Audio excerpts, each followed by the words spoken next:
Welcome back to another episode of 4 Down Territory. My name is Miles. Alongside me, as always, is Sam. Sam, a week filled with upsets is what it feels like. We got a ton of predictions wrong this week, but for good reasons. Yeah, it felt like this week was a bit all over the place, wasn't it? We saw some very interesting games. Like you said, predictions that just went awry, but, you know, that's fine. We kind of like to see that, don't we? We like to be wrong about things because then we can see some more excitement. It brings for good discussion points, and especially this week, we're doing our power rankings this week, and I'm sure that some of those wins and losses are going to have big effects on the standings. Sam, before we get into that, give me your stat of the week for this week. Miles, your Denver Broncos had a great week this week, didn't they? Knocking off the undefeated Philadelphia Eagles. You're obviously buzzing with that one. Not only was it a big win for them, but it was a historical win for them. The Broncos were previously one win and 112 losses in franchise history when trailing by 14 points on the road in the fourth quarter. So not only was it an insane comeback, it was a historically insane comeback for them. It's pretty cool. It's pretty cool that happened. I remember the last one. The last one was against the Chargers. I think we won like 31-30 when Drew Lock was quarterback. And I was obviously quite high on Drew Lock as quarterback. But I think I'm a bit higher on Bo Nix. Yeah, it's really cool. It's nice to actually see.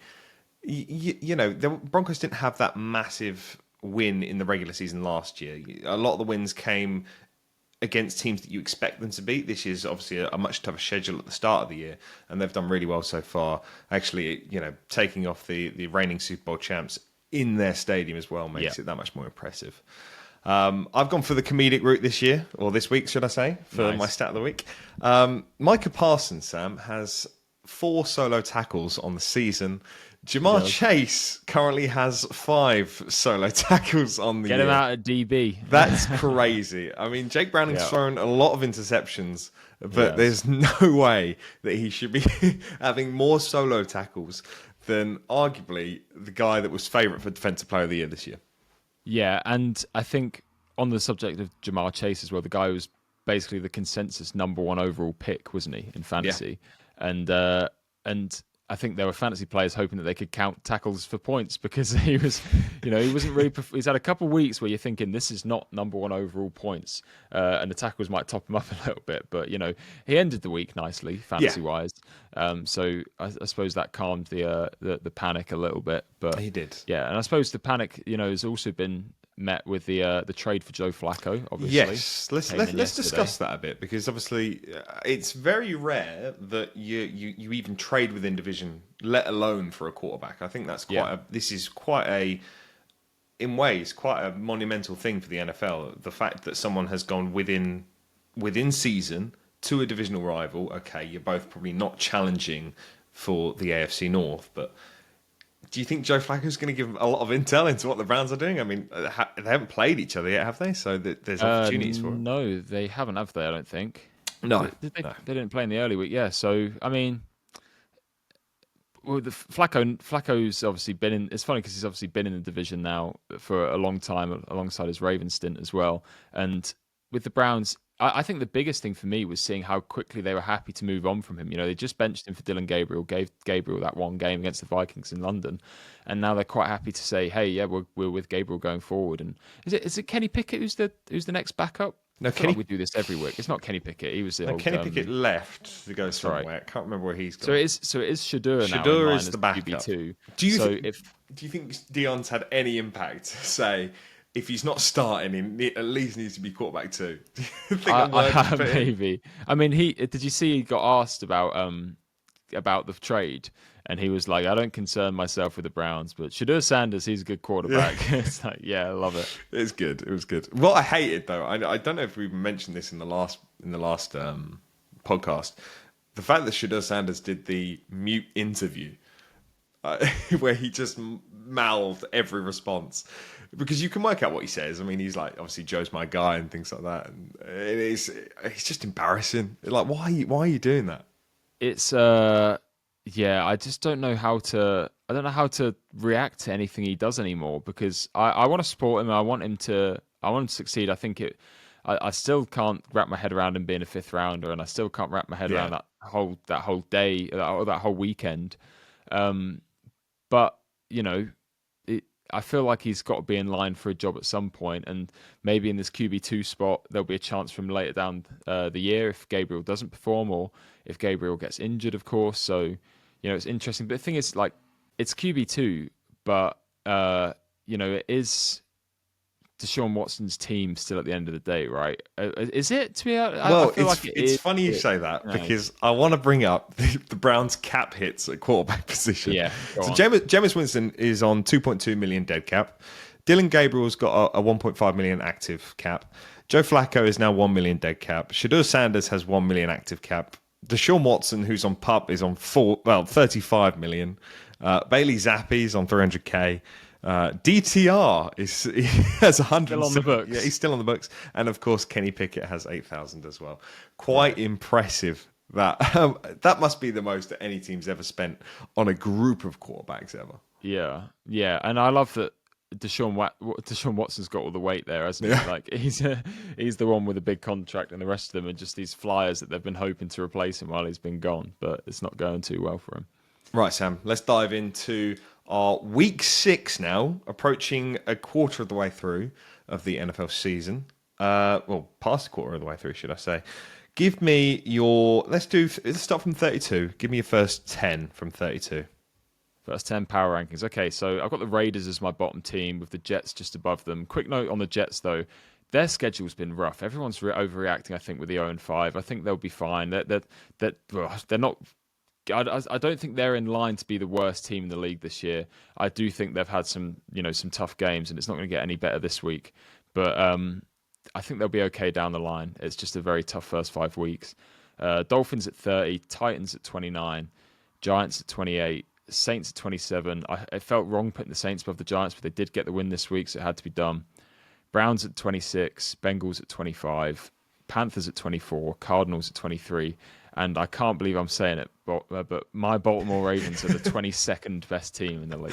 And it doesn't feel right to say, but players are still injured and defense is still honking. So I think I've got to keep this there. It was quite hard when going through this, obviously, with the Ravens. It's like, how far down do you actually put them? Because obviously 1-4 is awfully concerning, in especially a division where the Steelers are only getting further and further away. Obviously, they've had their bye week, but it feels like they've now got such an advantage over you. I was looking at this and I was like, how, because your roster still is stacked. It's just injuries. You're so haunted by injuries. But I was a bit kinder, not ever so much, but I was a bit. My main spot was I had the Jets just over the Raiders. I had Jets at 32, Raiders at 31. Dolphins 30th. Obviously, our hate for the Dolphins continues. I want to bring a point up because they just aren't physical in the run game, going offensively and defensively. Obviously, that was proven this week from Rico Dowdle. Absolutely. Well, how many yards did Rico Dowdle have? Like 250? 200 and something, wasn't it? Yeah, Something it was crazy. 206, and then I think he had like 20 odd through the air or something like that. But it's also the fact they cannot run the ball with an incredibly talented running back in Devon Achane. It makes me wonder. Yeah, go on. Part of the reason they can't run the ball with him is because they're basically playing him at wide receiver now. I think he had over 50% of his snaps were at wide receiver this week. So they've obviously said, "Oh, we don't have Tyreek Hill. We need another wide receiving threat." So they're happy to put Devon Achane out there, and then just have, I guess, in Ollie Gordon and a mix of him and whoever's behind him. Will it be Jalen Wright? Won't it? So it's interesting. They feel like they've really lost their identity. They're a bit all over the place, and it's at the point now where Mike McDaniels is on the chopping block. I was going to say, I'd give it. Let's say they're going to lose their next 2. I think that's him done. Yeah. I'm really starting to get concerned for them. I mean, we predicted this right at the start of the season, that they were going to struggle. It was obviously going to be between them and the Jets of who's going to be the bottom of that division. But I didn't expect it to hit the ground running this quickly. At 29, I have the Titans. 28, I have the Giants. And 27, I have the Saints. Obviously, the Saints beating the Giants and getting their first win of the season. 26, I have the Browns. 25, I have the Panthers. 24, the Bengals somehow. Despite, I'm kind of hoping with the Bengals that Joe Flacco is going to turn them around. That's why I have them at 24. Cardinals at 23. Just capitulation in that game against the Titans. Cannot believe that. They just, yeah, that is a lesson in defeating yourself, isn't it? I mean, I can't believe the Di Mercado fumble at the goal line and then that interception turn into fumble into touchdown was just outrageous, and giving up a game-winning drive to a team that has just been so pitiful on offense is not a good look for the Cardinals at all. And then 22, I have the Falcons. So give me your 21, Sam, to 11. So I have the Falcons at 21, and I felt horrific putting them over the Ravens. Falcons of the Ravens. In my head, I was thinking about the last time we did a power rankings episode, and you said to me when you had a decision between two teams, if they played today, who would win? Yeah. And I tell you, Bijan would go for 300 against our defense. So I had to put the Falcons at the spot above. Chicago Bears in at 20, Houston Texans at 19, Cowboys at 18, Vikings at 17, Patriots at 16, Steelers at 15, Chargers at 14, Chiefs at 13, and the 49ers at 12. Chiefs above the Chargers. Now, this is the weird one because obviously the Chargers beat the Chiefs in week one, but that Chargers team is, unfortunately, in the space of 5 weeks, far away from the Chargers team we've got right now. I think the injuries to Joe Holt has, well, Joe halted the team's success. Nice.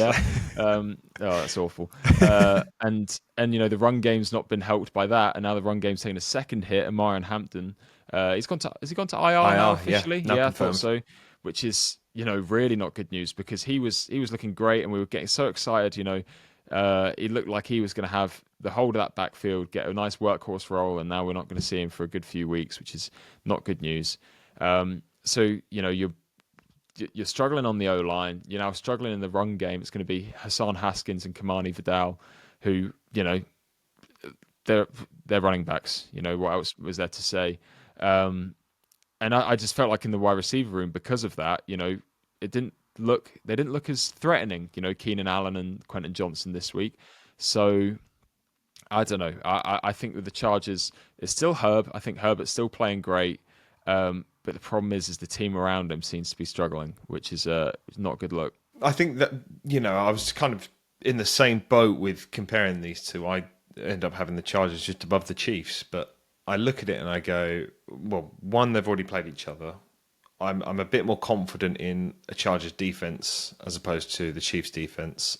I completely agree with the running back situation, but I'm quite fearful of the Chiefs running back situation. They hardly ever run the ball. I'd say they have a bit more explosive weapons at wide receiver, but the consistency at wide receiver definitely goes to the Chargers. It is literally a coin flip, and I'm excited for when they play each other again, obviously depending on team's health when it gets to that point.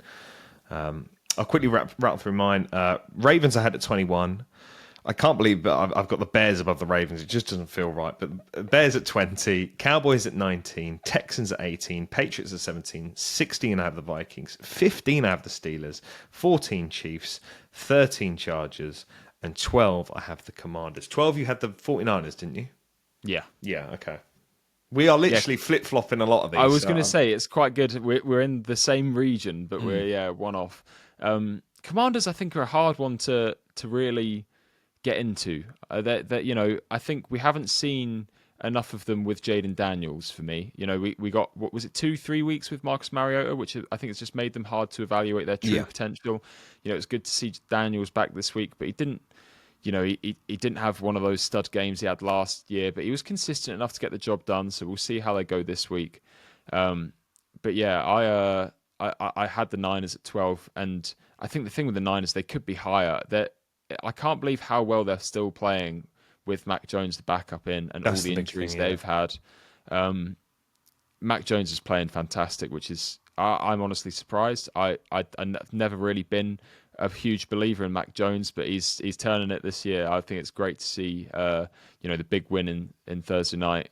It's great to see him playing well. It's such a weird situation for the Niners. Like you mentioned, the injuries are crazy, and I look at the teams above them, and I do think on their day they can beat them, and that I felt quite harsh putting them at 11 because I'm fearful enough. I feel like the Niners could go and beat the Broncos. I'm like, it's such a weird situation. But again, they've lost to the Jags at 10, or who have at 10. But they're a very odd team.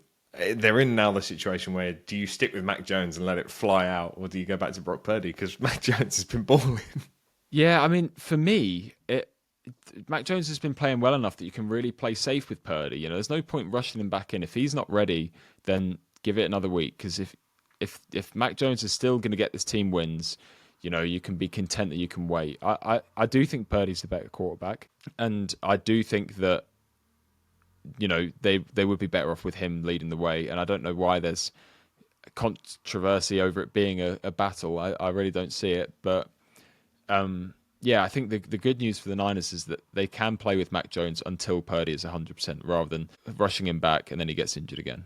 Yeah, it's the smart thing to do. You've just given him that much money that there's no point in risking him rushing him back. So I completely agree with that. And they're winning their division. Well, they are because the Seahawks lost, which is crazy to think with the amount of injuries they've had. They've done very well. My 10. Should we do 10 to 6? Yeah, get down to 6. Yeah, let's really milk it. Jags at 10, Broncos at 9, Colts at 8, Rams at 7, and Seahawks at 6 were mine. Okay. So, I mean, again, we're going to be ended up with the same teams here, so it's going to be a similar teams, different order. Yep. So I was Jags 11, Commanders 10, Broncos 9, Seahawks 8, Colts 7, and Rams 6. Seahawks below Colts you had, was it? I do, and that was a really tough one for me. I think the thing with the Colts is that they've had a relatively friendly schedule, but I think the win over Denver in week 2 was big. I think that was a big indicator of how they could play against top defense. And I think with the Rams game, really that's one of those games where when you look at it, they kind of won it.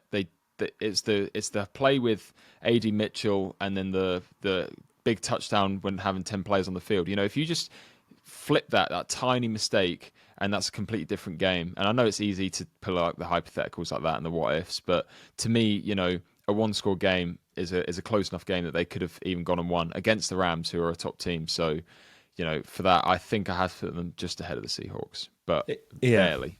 It was I think those 3 teams, the Seahawks, Rams, Colts, are well within the same bracket. They are so neck and neck.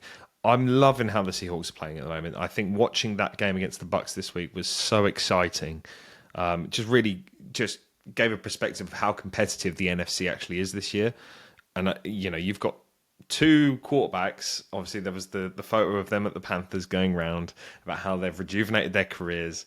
It really puts into perspective that we're just throwing these young quarterbacks in terrible situations, and when you put them in the right situation, they will thrive. And Baker and Sam Darnold have just proven that completely. So fair play to both of them. But I do just love Sam Darnold. I think he's awesome, and he's done very well with those Seahawks, and was unlucky not to get the win. Right then, give me your top 5, Sam. Top 5: Green Bay Packers are in at 5. Tampa Bay Bucks at 4, Buffalo Bills at 3, Philly Eagles at 2, and I've got the Detroit Lions back in that top spot. Very, very close, very close. Yeah, I mean the week 1 game for the Lions is what knocked everyone's confidence, but since then they've just been firing on all cylinders. Back, same old Detroit Lions now. It's not the brand new Lions now. We're used to it. We're used to them being dominant, and we're used to them, controlling games. So they had 3 straight AFC North opponents. Battered all 3 of them. So, a game against the Chiefs this week is going to be another good indicator to see just how good they are, but I think they shouldn't have any problem with that. I think it was quite nerve-wracking to see how far the Eagles would actually drop for me in this. Right. Obviously, I've Packers at 5, Bucks at 4, and I was very tempted to put the Bucks over the Eagles just because of play calling. I think the Eagles' play calling is just abysmal, especially watching the entire game. It really put into perspective how badly that team is run. But I have the Eagles at 3. And then at 2, I have the Detroit Lions. And then at 1, I have the Buffalo Bills. I just feel like if them 2 played against each other this week, I think the Buffalo Bills would win. I know, obviously, the Bills lost at home to a Patriots team well on the up. I just have more belief in the Buffalo Bills than the Detroit Lions. I can see Josh Allen carrying the team as opposed to Jared Goff throwing it away. So... That's my stance on it. Yeah, I mean the top three are all very close. I think the Eagles are the best roster. I think they're the best.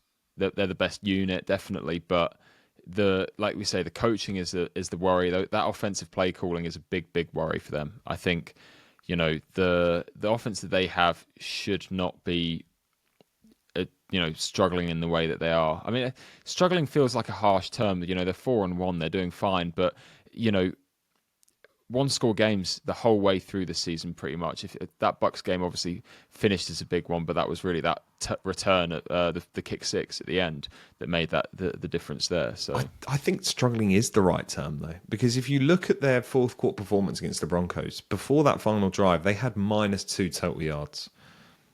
The play calling is completely wrong. There's opportunities that they're missing. There's the wrong decisions being made by Jalen Hurts, and the team doesn't. There's no cohesion within the team. That's what's concerning. But hopefully it changes. Does a play calling change need to be made? Maybe so. Maybe so. Definitely not on yeah. defense though. Vic Fangio's scary. Oh yeah. He's scary as hell. That's still the top defense in football, really, isn't it? I mean, there's obviously we've had some great ones this year. The Browns looking great this year, but the Eagles, they've got the best unit, they've got the best coaching. No one wants to play the Philadelphia Eagles. That was a good game. Right, let's go back to our old format, Sam, as that took quite a while. But we will look over 6 of our favourite games this week, starting with the Thursday night football, Niners versus the Rams. We've already mentioned it. Mac Jones leads the 49ers in what was probably a home game for Niners, considering the fans. Like it, didn't it? It was incredible there, but they win 26-23. A killer fumble from Kyron Williams in the last minute of the game. Obviously, the Rams were able to get the field goal to force overtime, but they should have had that game wrapped up. Yeah, it's tough that it's such good play, by the way, by I think it was Collins, wasn't it? Yeah, Alfred Collins. Huge play by him, and these are the kind of things the Niners need to do. They've got players injured; they need people to step up and make plays. Alfred Collins, exactly that guy. On Kyron Williams, we saw it last year where we struggled a bit with fumbles. It's worrying that the Rams are getting to this point. This is a game I think they should be putting away. But regardless, they'll bounce back from it. These things happen. These self-inflicted mistakes. They just need cleaning up. I thought Stafford was awesome. Vintage game from him. But like I said earlier, Mac Jones on the other side is quite a good. I tell you what, Stafford, Mac Jones. Who would have thought a top quarterback duel on Thursday night? That was awesome. It was really good to watch, and we've obviously spoken highly about Mac Jones, but his toughness throughout the game was phenomenal. I was really impressed with that. It completely stands out. Really earned my respect this game. Yeah, big time. Really earned my respect this game with that performance. Like seeing the way he could barely walk off the field at the end. Like he'd given his all and he'd taken. He was exhausted. Yeah, he was. He really was exhausted. A stat that I found quite surprising to me is obviously Christian McCaffrey's having a phenomenal season, and what I love this week is that they lined him up in the slot and they forced the Rams to put a linebacker on him at all times, and that's when they were able to expose him. That's what resulted in the touchdown. But the Niners are still without a rushing touchdown this season. Is that right? We're 5 weeks into the season and they do not have a rushing touchdown with arguably the best running back in the league on their team. If anything, does that just lend itself more to just how good he is as a receiving back? I completely agree. I think it gives credit to Christian McCaffrey's receiving threat, but it also gives it proves how good of a play caller Kyle Shanahan is and what he can scheme up with 20 yards to go. They don't have to run the ball 3 times to get a touchdown. You look at so many teams. I think what's quite impressive is like compare them to the Browns, for example. When they're on the goal line, they will run the ball with Christian Jenkins 4 times if they're on on the 1 yard line. Whereas if you look at whatever the Niners do, Kyle Shanahan will dial up some devious play action to create any sort of space, and they could bootleg something like that. And that's in ways why I love watching the Niners. And it's also the same with the Rams. They are so creative when it comes to that situation. That's what makes their football so exciting. Yeah, these are 2 of the best offensive play designing teams in the league, aren't they? They know how to create motion to cause misdirection and really get people wide open. It's a really good game to watch. Keep on the Rams there. Obviously, Sean Payton's had in ways, what I think quite an unlucky start to the 2025 season, because we mentioned obviously the Colts should be 5-0 if results went their way. You know, you look at the Adonai Mitchell fumble that obviously resulted in it, and then the hold. But the Rams are in almost the exact same boat. Whereas if Kyron Williams scores the touchdown here, they're 4-1. If they don't have the block kick, they're 5-0. And that's why we kind of both have them in the top 10 or. Well, I had them top 6. Right? Yeah, I had them top 7. You had them top 6. So they are that talented of a team, and how young they are on defense, and seeing all these guys perform. You know, I've raved about him before, but Poona Ford is a phenomenal defensive tackle. He is so good. You know, he's a small guy. We're talking. I don't want to say it, but Aaron Donald size small. He doesn't have the same impact as him. Before anyone says anything, he doesn't have the same impact. Poona Ford does a lot for this defense. Obviously, Byron Young will get the credit, Jared Verse will get the credit, but Poona Ford, I love watching him play. I was going to say it's Byron Young who got Defensive Player of the Month, I think, he did for the NFC. They've got playmakers all over the defense. We already talked about the offense, but the defense shines as well. And like you say, that's why we rate them so highly. And I always think these close games in the early season, you know, it's frustrating seeing the 2 losses against them and knowing that they're now a game behind the Niners in the division. But, you know, come playoff time, as long as you're in, you know, there's obviously home advantages to look for and whatnot, but the Rams are a team that could go in as the 7 seed and they could walk their way through to the Super Bowl. I do believe that because they are just that strong as a team. Yeah. It's quite a weird situation because you look at how obviously the Niners are winning this division. I think the Rams have a tougher strength of schedule. It kind of depends on how quickly the Niners get their starters back, and more specifically the wide receivers. I think that's something we need to touch on. Brandon Ayuk's still out. Ricky Pearsall's still out. They're rocking with Kendrick Bourne at wide receiver, and fair play to him, did a phenomenal job this week. How long do we give it until it's like, right, they actually need these guys back before they can really be a serious title challenger here? I think it depends on who they're playing, really. I think, you know, I'm amazed they managed to pull it out against the Rams. I think the Bucs, you know, they've got a decent secondary, so it's going to be difficult next week. I think if we're not having Ayuk, you know, if they don't have Ayuk, Jennings, and Pearsall by that game against the Texans, that in I think week 9 or 10, 3 weeks time, you know. That's a struggle because Kendrick Bourne is not getting 100 yards against Derek Stingley, and you know Kamari Lassiter has Demarcus Robinson, Valdez Scantling, whoever on the other side locked up too, and that's where we'll see the Niners really struggle. But obviously, the good news is like we said with CMC, you know, you just play him at slot receiver, you get him matched up against a linebacker, and then you know your first read if it's CMC is going to be open because he's just that good. So that's why the Niners are so effective on offense. They can find their best guys, and obviously George Kittle still to come as well. That's another receiver really that of course, we're waiting to see. So the fact of the matter is the Niners are 4-1. They look good. I wouldn't say they look great. I think they look good, but they're missing 4 weapons on offense. So you know it's a shame that they're missing Nick Bosa for the season because I think this is a Niners team. We said that they should really be in the playoffs with their schedule. But you know, the off season was a little bit worrying with the moves and the draft and whatnot. But I tell you what, they're sat in a really good position right now to go into the playoffs and do some damage. Hey, I was the one that laughed at Luke Farrell being your star signing, but fair play. You know, 1 catch for 8 yards, he's done very well. He smashed it. I kind of want to touch on obviously what you said, how they created the mismatch of you know Christian McCaffrey on a running back, but also what they did with wide receivers by exposing Emmanuel Forbes at any means possible. Obviously, Emmanuel Forbes an extremely undersized cornerback. There's obviously the clips of AJ Brown bullying him when he was in the Commanders.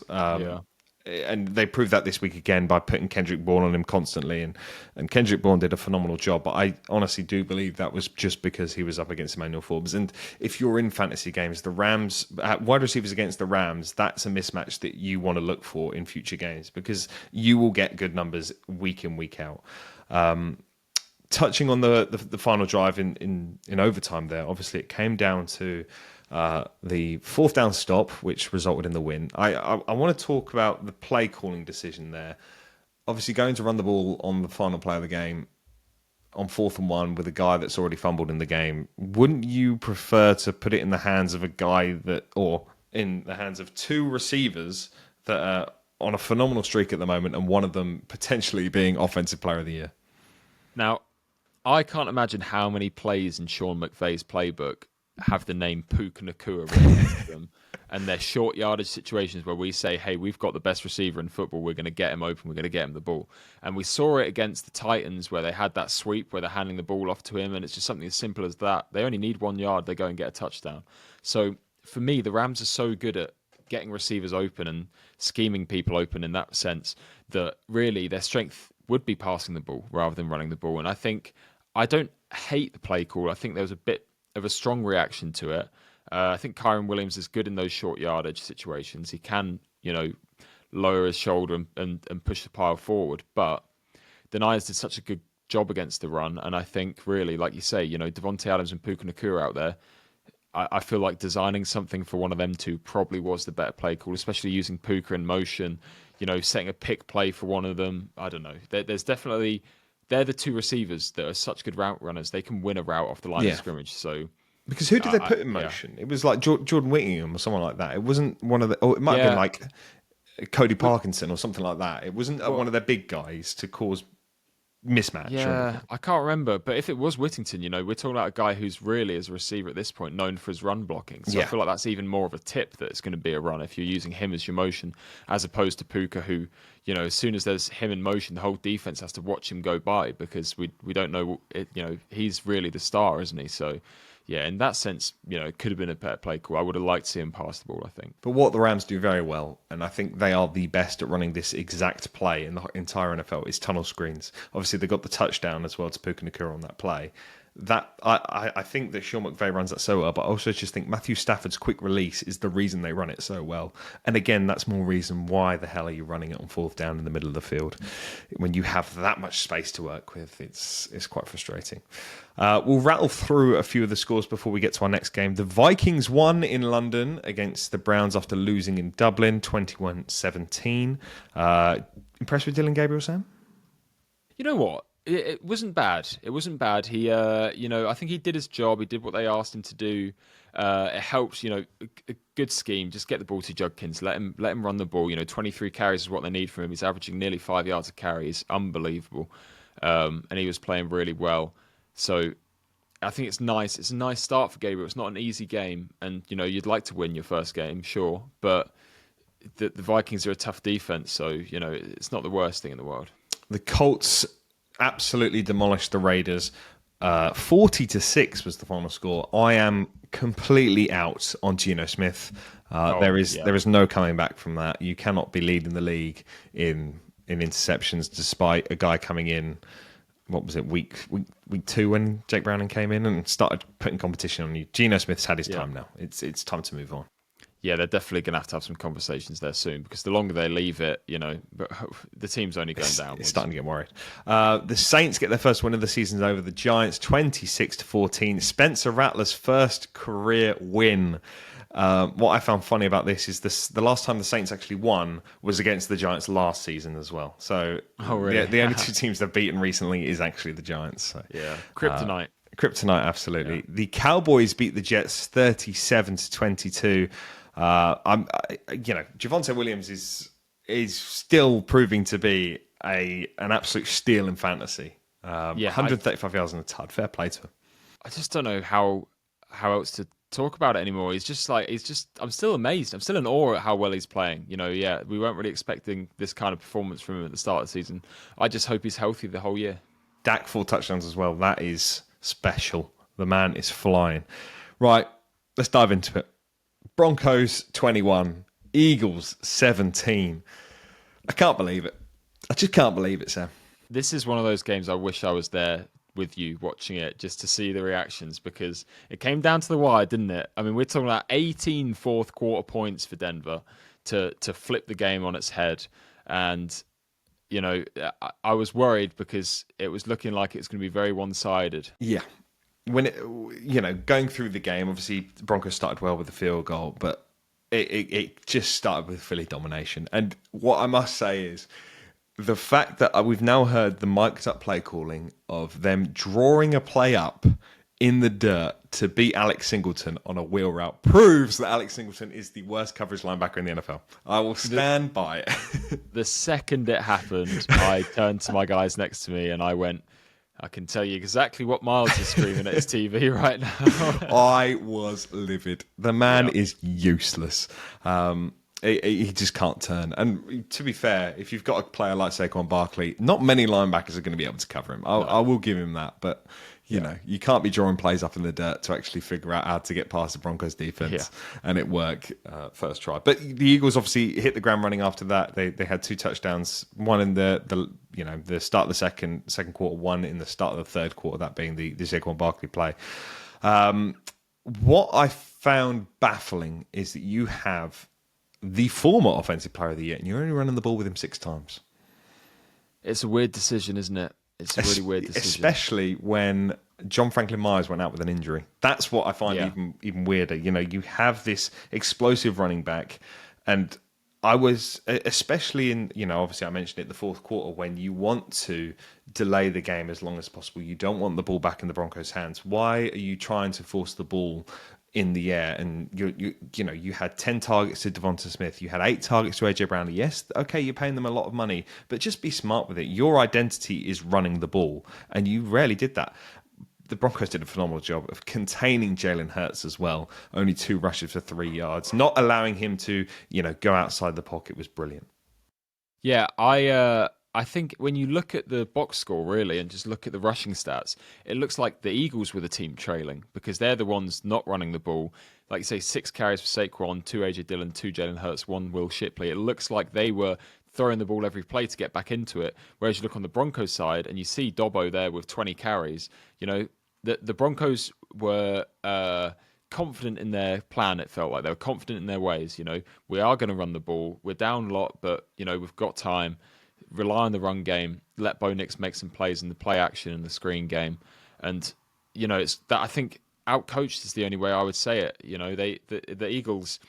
I don't think this was the case, but it almost felt like a statement of, we need to get our receivers the ball because everyone says we don't, and now they're struggling because of it. I obviously don't think that was the case, but the fact that they're having to throw the ball that often when they should really just hand it off to Saquon, I think 6 carries. He should be getting 6 carries on one drive, let alone one game. So. It's game management. It's the simplest form of game management. You are up by, at one point, 17-3. At that point, you just run the ball out. There's no point in trying to force the ball in the air. It really did baffle me. I love that you touched on J.K. Dobbins because obviously that's something that I was quite against at the start of the season, and he's certainly proved me wrong. Was J.K. Dobbins the joker that Sean Payton talked about in the offseason all along? Because obviously the signing that was made for Evan Engram, was he just the decoy for J.K. Dobbins to be the joker? Obviously Evan Engram got his first touchdown, but J.K. Dobbins has been flying. He has, yeah, he's been awesome, and I think it's great to see it. J.K. Dobbins is basically on the same page as Javonte Williams. 2 injury-ridden running backs who, we just want to get healthy and performing. And Dobbo, let's keep him. Hopefully, stays healthy this season because he's looked awesome. He's handling. The thing is that it's handling the heavy workload as well, which is something that I didn't really expect to see this season. I thought it would be a big split between him and RJ Harvey coming in, but Dobbo is clearly the lead back there, and God, just as a Ravens fan, it just makes me smile every time I see him running. He was the one that got away. I've never been so devastated watching an injury like I did when he got injured in preseason in his second year, because he was just going to be an absolute stud. And the fact that he's had so much hardship with these injuries and he's still able to keep his career going and have such a strong game against the best defense in football, I'm really happy for him. He's done very well. And obviously last week was the first 100-yard rush in the Sean Payton era. This week proves 80 yards against an Eagles team is quite impressive as well.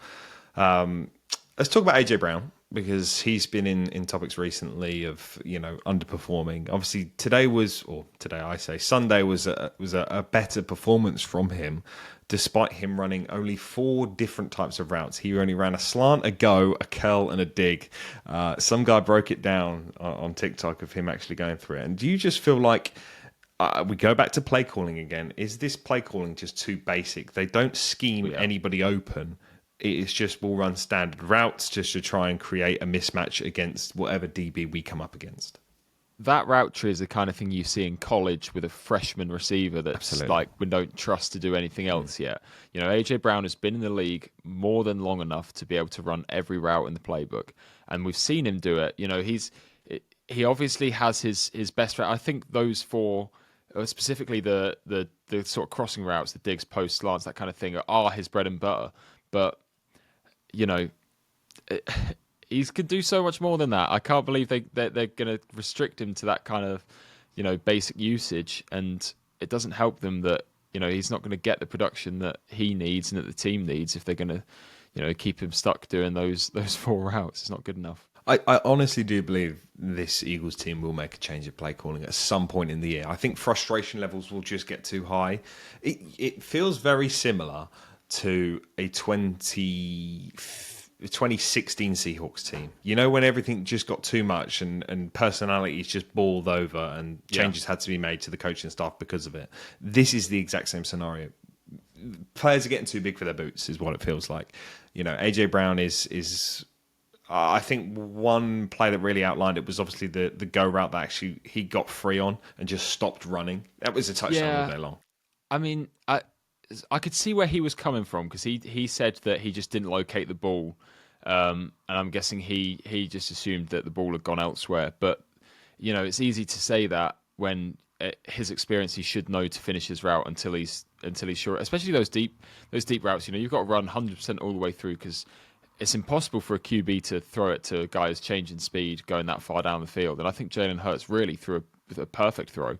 And if he kept his speed up, it would have been right in stride. And like you say, it could have been a touchdown. It would have been a walk-in. Yeah, it really would have been a walk-in. I want to touch on one final point. I need to give credit to Sean Payton as well.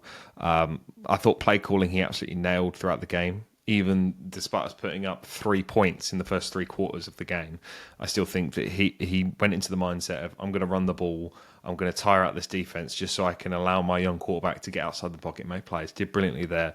But the most important thing was going for 2 on that second touchdown. It's something that he didn't do in Cincinnati, that being last season, which lost us the game. This year he does it against, in probably the most hostile environment.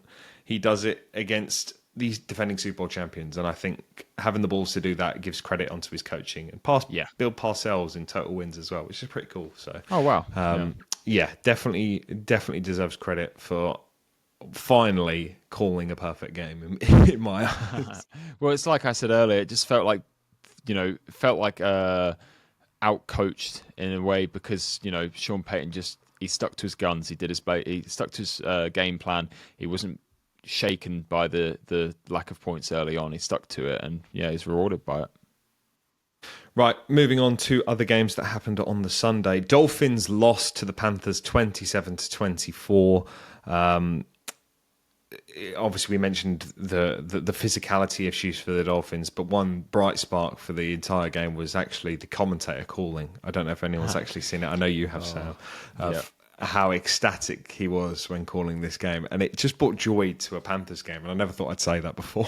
Well, it was funny because you said when we were doing our predictions for this game, you said like something about you couldn't pay me to anyone who's going to be watching this. And on Red Zone, it ended up being one of the more entertaining games. Absolutely. Coming back to it, and it helps. It's the Hornets announcer, isn't he? I can't remember his name now, but he just screams at anything, and it's like, it's such a Marmite commentator. I think sometimes I'm just like, what are you shouting for? But Dowdle. Yeah, I think like what he did with Achan and Waddle and things like that. Yeah, being unbiased is so important for a commentator that's employed by a Carolina team in ways. I think that was so important for him to actually make those explosive plays mean so much. And obviously the deep ball to Waddle was fantastic. His commentary on that was brilliant. Obviously the jump ball from Achan, he did a great job there as well. So more of that is needed throughout the league.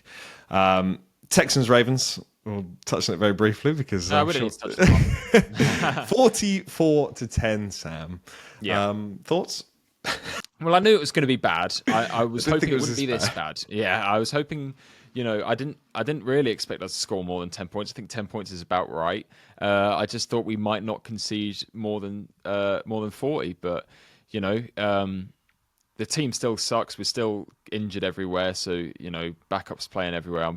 This was to be expected. I mean, we had our fourth round rookie from last year, TJ Tampa, who I'm excited to see his progression. And it sounds cliched, but it's good experience of him having to match up with Nico Collins, and I'm sure he's learned a lot from it. But he's never going to win those matchups, and we saw it this week. And in the linebacker room as well, again, cliched, but Teddy Buchanan, our rookie this year, who's come straight in and earned that linebacker 2 spot, now actually had the green dot this weekend, which is really nice to see, because it means he can get some development as such a young player, and I'm really excited to see what he'll do in the future. But basically, every time there was a big play coming and we had a defender chasing after them, I was like, yep, practice squad, yep, undrafted free agent, yep, 5th round pick. So there wasn't much to be expected. I'm not really too fussed. Like, obviously it's really frustrating, but it's all in context. I was never really expecting us to win this game. It's just got to try and stay positive for the rest of the season, really. How, out of curiosity, obviously the defense has been the main concern. How long are you giving the DC? Zach Orr. Yeah, Zach Orr. I almost said Michael. Yeah, Michael. Zach Orr is... I think it's getting tough now. I think the problem is he could go and Harbaugh could go with him, and it could be a complete uproot. I think firing Harbaugh mid-season would be I don't think a you'd do huge that. Yeah. decision. I don't think we would. I think that would be completely team-altering, and I don't think it would be what would help us get to the next level. But the problem is that in classic fashion, whenever there's a talk of a coaching change, you see these... this could be your next head coach. Here's the top 5 candidates. Yeah. And the top ones I saw, people were saying like Cliff Kingsbury and stuff, and what's his name? Not Drew Petzing. I can't remember. Another offensive coordinator. It was like, we don't need an offensive coordinator head coach. We got Todd Monken. I want a defensive coordinator. And the top 2 guys were Brian Flores and Steve Spagnuolo. And I don't think either of them will, but a man can dream, Miles. Yeah, Brian Flores would be the absolute dream. Steve Spagnuolo, I'm just thinking about the way he dials up those nickel blitzes. Yeah. I'm thinking about Marlon Humphrey, just get him out of coverage and just have him. He's the new blitz boy. That'd be beautiful for us. I think that's smart for Marlon's career as well. Right, let's move on. The Titans beat the Cardinals 22-21 in a comical fashion, I think is the best way to put it. What was it? Tyler Lockett with the best touchdown of the year by far. On an interception fumble recovery in the end zone. Kyler Murray getting a concussion from a snap that hit him in the head was pretty impressive as well. But all in all, it just shows how poorly those two organizations actually are. Move on to Buccaneers versus the Seahawks. Now, when I turned off the Broncos-Eagles games, there wasn't there couldn't have been any other game that I wanted to watch apart from this one. I got to watch probably 2 of my favourite quarterbacks in Baker Mayfield and Sam Darnold, and 2 of my favourite receivers in Emeka Egbuka and Jackson Smith and Jigba. It was just like I was glued to the TV, and especially the scoreline shows how exciting it was to watch. 38-35 to the Tampa Bay Buccaneers. Baker Mayfield, is he the MVP of the league? He's up there. He's definitely up there. I think, early weeks there's always going to be guys that just throw themselves into the conversation, and they don't really need to be there, but they're just there because statistically in early weeks they're getting it done. Guys like Daniel Jones, who had the great start to the season and he was having decent games, and everyone was like, could he end up being the MVP? But obviously we didn't really mean it. But Baker, we do mean it. He's looked great. He's putting up great numbers. He's winning games. Just the one loss against the Eagles where, like we said earlier, it could have gone the other way. Absolutely.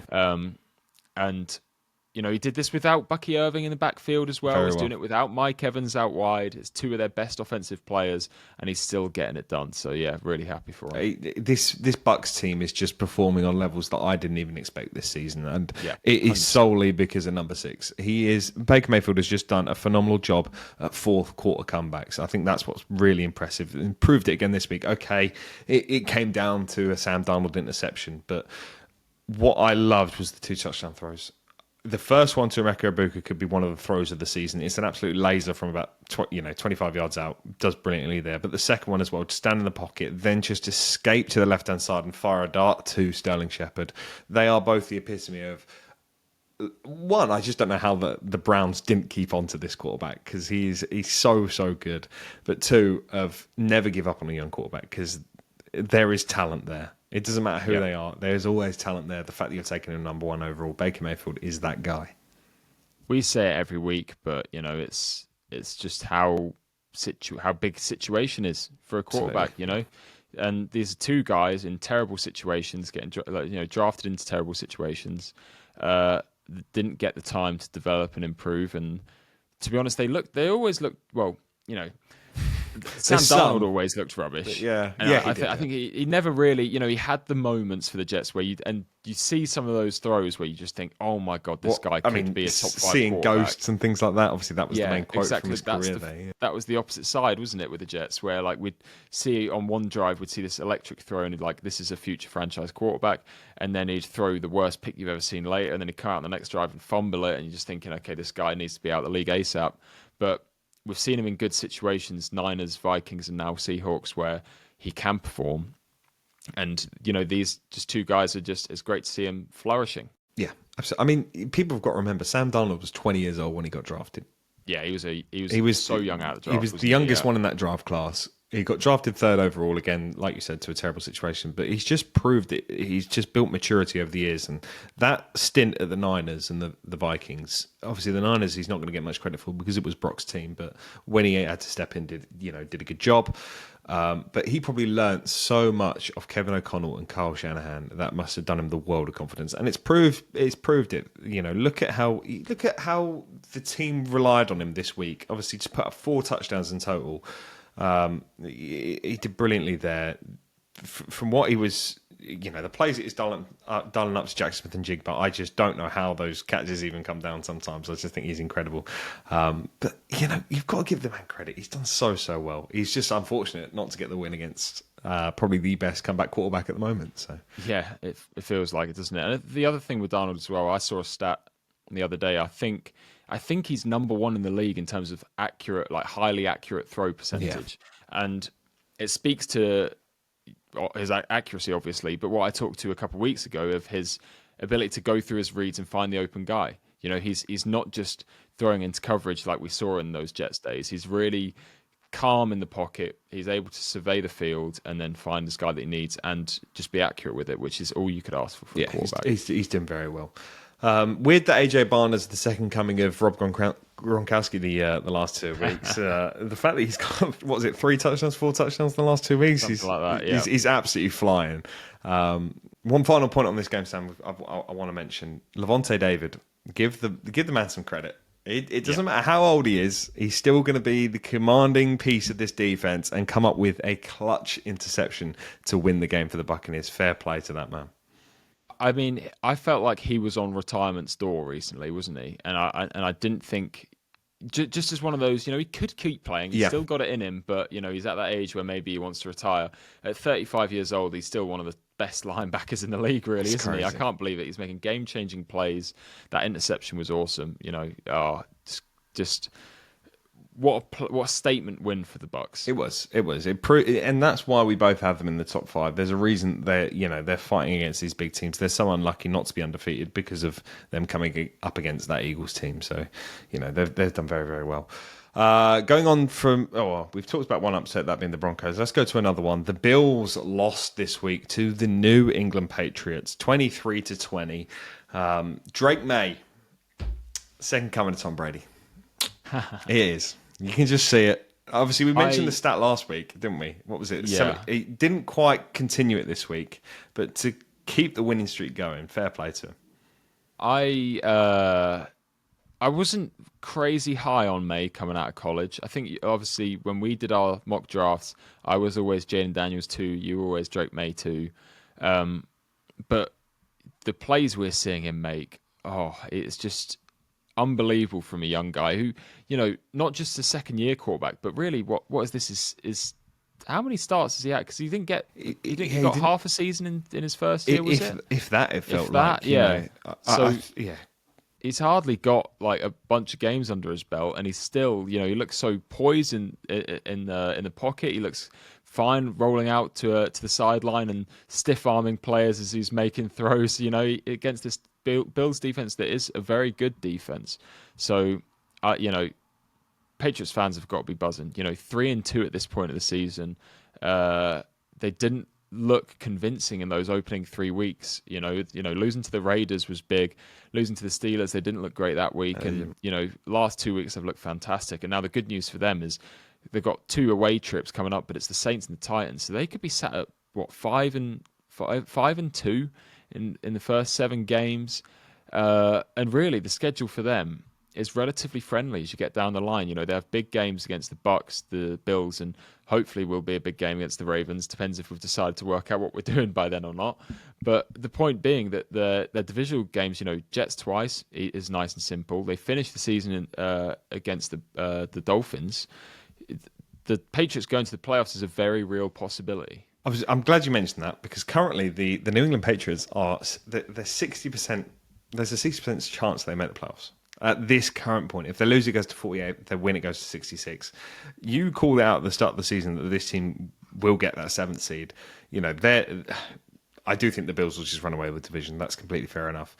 But this Patriots team has a great chance of making the playoffs, especially with, you look at the teams around them that are struggling. Obviously, the Texans haven't really got an identity on offense. Okay, they played you guys this week. That's the reason why. The Chiefs are struggling. The Bengals don't have a quarterback. The Raiders and the Dolphins are just not going to be competing with them. So they have a real good chance of making this 7th seed, or even higher. They can push to the 6th or 5th seed.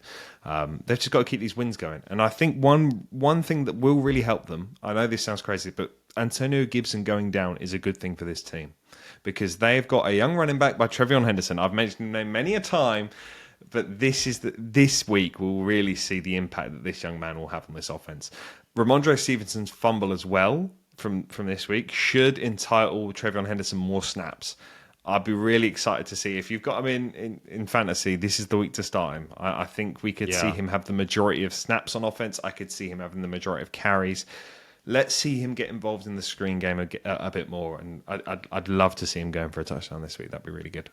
There's 3 fumbles this year for Stevenson already, I think, isn't it? And he's not lending himself to the coach's favour at the moment. And I think, like you say, Gibson going out turns that into a more 50-50 split. But realistically, Henderson should be owning that split. Should be talking 60-40, 70-30. And it's only going to get bigger as the year goes on. So, if he can get into the playoffs at that point, we're talking about Henderson as more of a definite lead back, hopefully, and really being able to do some damage. Let's talk about the Buffalo Bills, Sam, because I think now is the time for the Bills to actually go out and invest in this team. You look at the situation that they're in, where they are by far and away the best team in the AFC. With, as I mentioned, teams like the Ravens struggling, the Bengals struggling, the Chiefs struggling. This is their chance for it to go through Buffalo. The AFC has to run through Buffalo. Do you see them diving into the trade market to invest in, let's say, a pass rusher? Obviously, we've seen Bosa get injured already this season. He's obviously come back, played a short amount in this game. Could you see them go out and get a wide receiver 1? Keon Coleman obviously hasn't lived up to the hype that he was going to be out of the draft. They're still relying on Khalil Shakir and Dalton Kincaid probably being their number 1 receiver, but I could definitely see them diving into the market. I just can't pinpoint who, really. Yeah, it's hard to say at this point, but I will say one thing. I think the Buffalo Bills, I think they're on the doorstep, and they may need to have a look at the Rams of 21, and just say, F them picks. Because just go for it. This is your time. This is the Super Bowl window. The rest of the AFC does not look like it can compete with the Bills. I know the Patriots won this game, but when it comes to playoff time, if they can have home games all the way through to the Super Bowl, I think the Bills will run that AFC. And if they can go out, hey, let's see how much we're willing to give up. Let's go and get AJ Brown. You know what I mean? Like, let's just send a big package and just say, I know it's going to hurt us in the future, but we're going to get a ring out of it. And I really feel like the Bills can do it. I think the Bills have to be seriously considering a big trade move and getting themselves to the Super Bowl, because this is the time to do it. Absolutely. There either needs to be a wide receiver 1 or some sort of star-studded piece on defense just to, really solidify this team and be like, right, we are serious about winning it this year. Because if I matched the Buffalo Bills against last season's Eagles, I would still have last season's Eagles beating them. Now, obviously, I mentioned that being last season's Eagles because we have the concerns of play calling. Buffalo Bills do not have a good enough roster, or the Eagles have a better roster than the Buffalo Bills. So if they can acquire a piece elsewhere to take them above that level, that's what they need to do. You look at like the Chargers have already started doing that. They firmly believe that they will win this division, the AFC West. They've gone out and signed Odafe from you guys. Yeah. It's about time that the Bills probably do the same. Now, I'm sure the GM's making calls now. AJ Brown could be that guy.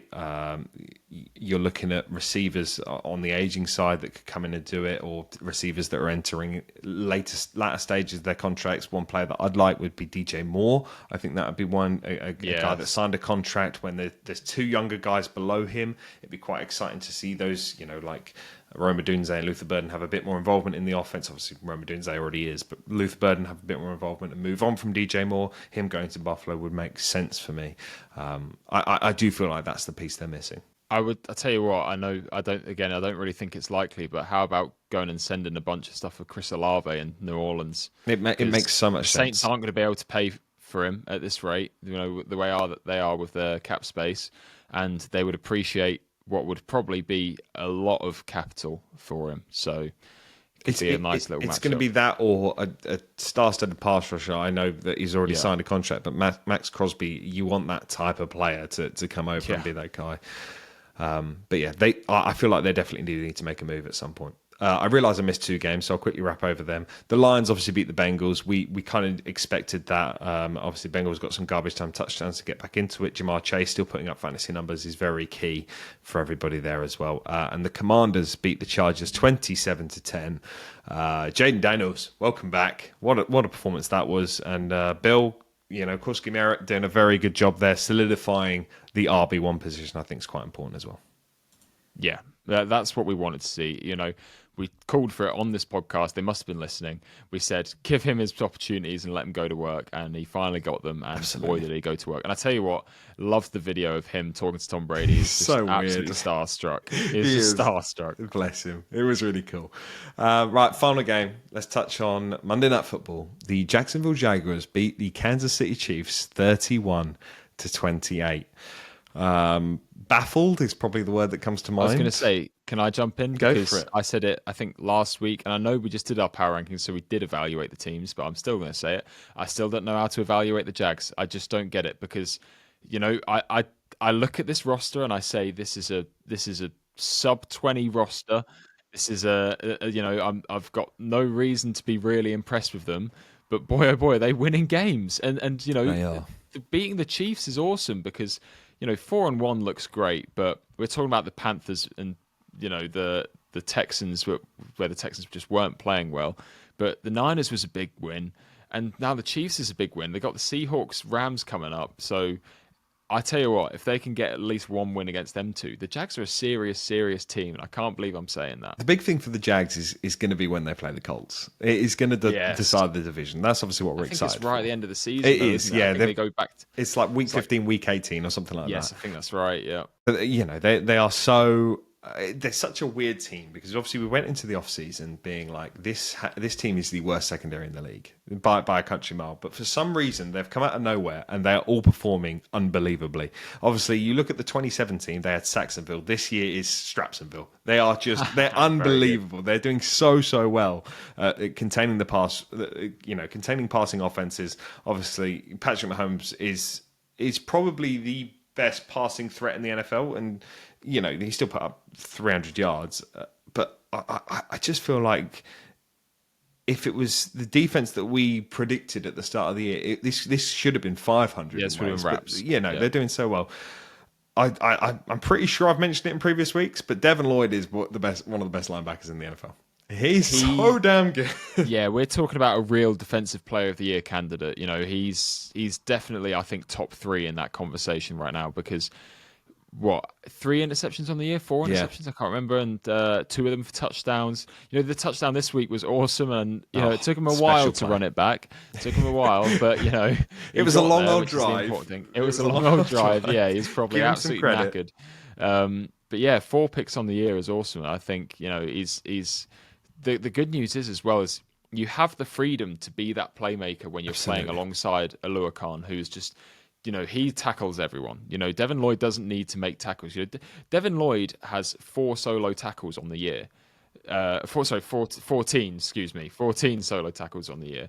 And Alua Khan next to him is just getting everybody. He's the guy making all the plays because he's the tackle machine, and they're kind of the best duos to have. You're solidified, do it all playmaker and Devin Lloyd, and the one guy is just going to make sure that no one gets past him, and that's Alua Khan. And the Jags have got to be really excited about this defense, which I did not think I was going to be able to say. Yeah, that's the key to any good defense. If you've got 2 guys that can gel as well as Alua Khan and Devin Lloyd, I think that's so important to them. And obviously you have the pass rush to go along with it.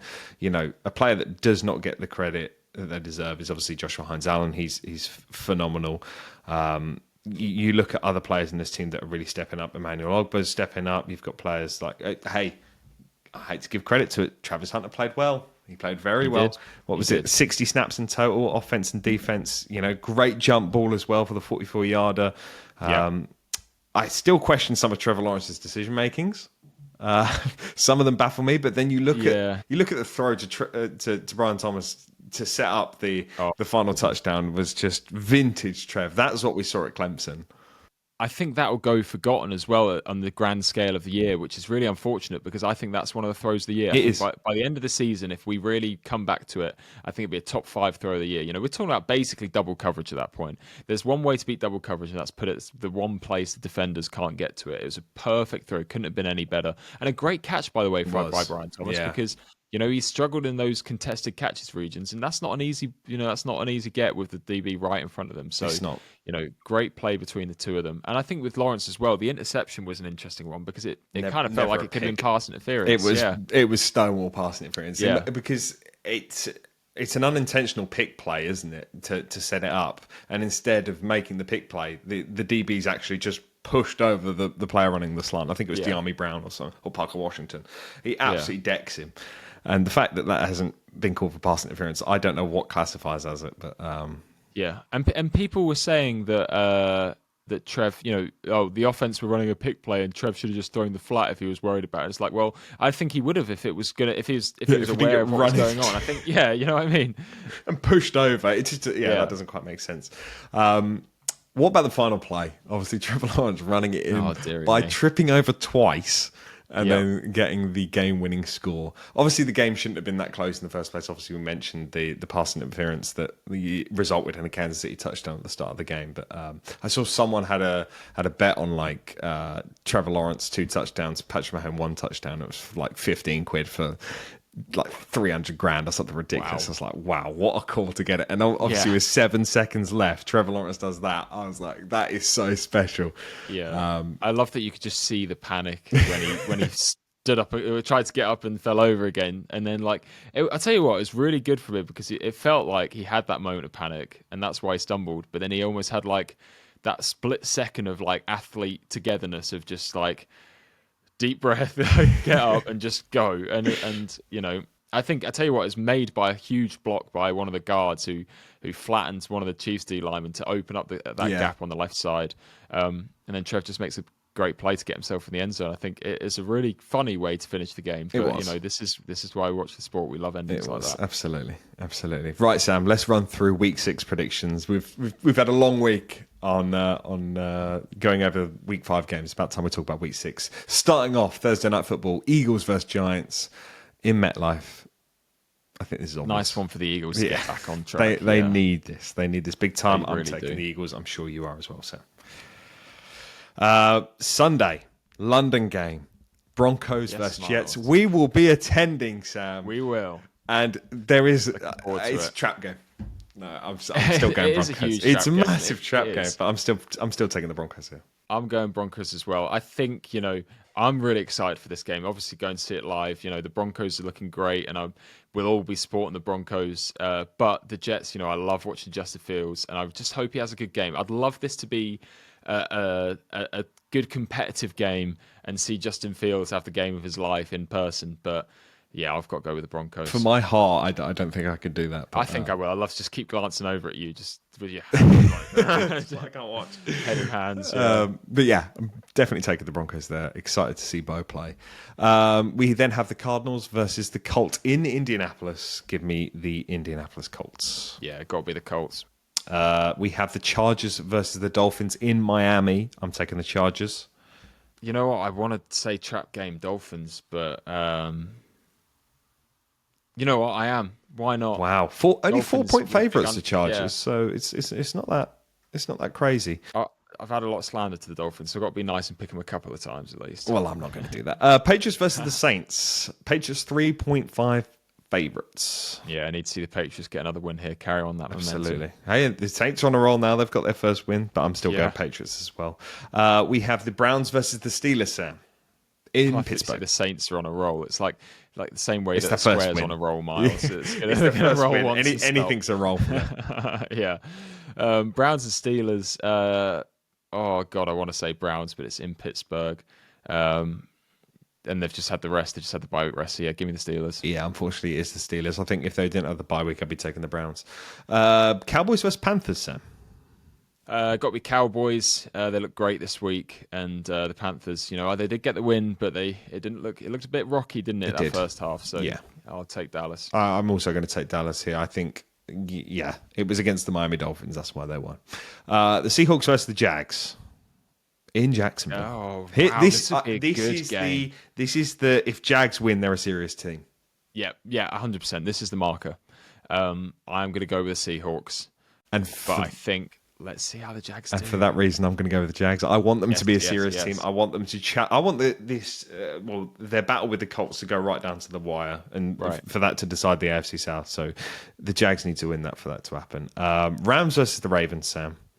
Yikes! I hate that we're getting our home games being the ones that we're just going to get absolutely battered. And I couldn't believe how empty the stadium was in fourth quarter. I'd never seen that. It's been so long since I've seen the M&T Bank looking that empty. It's got to be the Rams. This could be a 50 burger. Yeah, Rams 7.5-point favourites. I will be taking that. Yeah, I know. I thought I was baffled by that, so I'm taking the Rams there. Titans versus the Raiders. I'm taking the Titans. I'm going to do it before you do. I'm going to go for the Titans as well. Yeah. Packers versus the Bengals. Give me the Packers. Yep, Packers. 49ers versus the Bucks. Tough one. 2 4-1 teams. I will go with the Buccaneers, though. I'd like to make it back home to watch this after being in London. Yes. I'm going to go with the Bucks at home as well. Sunday Night Football, Lions versus the Chiefs. Good game. Brings us back to the week 1 battle they had after, what was that, 2 years ago 2 years ago, yep. Which was also a great game. That was also an Arrowhead as well. That was. I wonder if the Lions got the win there as well. What's his name? Brian. It's not Brian. Is it Brian? Who's the safety? The old Brian Branch. Do-it-all safety. Brian Branch, that's it. Yeah, see him make some plays because he was fantastic. He was very good in that game. And I will go with the Lions. Chiefs are 2.5-point favourites here. Can you believe that? I'm taking the Lions all day long. Yeah. Bills versus the Falcons on Monday night. It's got to be the Bills, isn't it? Get back on track. Yeah, Bills need this. Falcons out of a bye week, though. They are out of the bye week. Yeah, and then Bears versus the Commanders. I will take the Bears. Wow, I can't believe I just did that. Wow. Give me the Bears. I'm going to go with Commanders. Krosky Merritt goes back-to-back weeks with 100 yards. Sam, give me your random touchdown scorer of the week. My random touchdown scorer is going to be Kendre Miller from the Saints. Yes, like that. I would like to see a random touchdown scorer this week. I'm either going to go RJ Harvey or let's go really niche. Nate Atkins is going to score and I'm going to go wild. Nice. Make sure you're following us on all of our socials, FDT_podcast, and we'll see you all next week for week 7. Catch you later.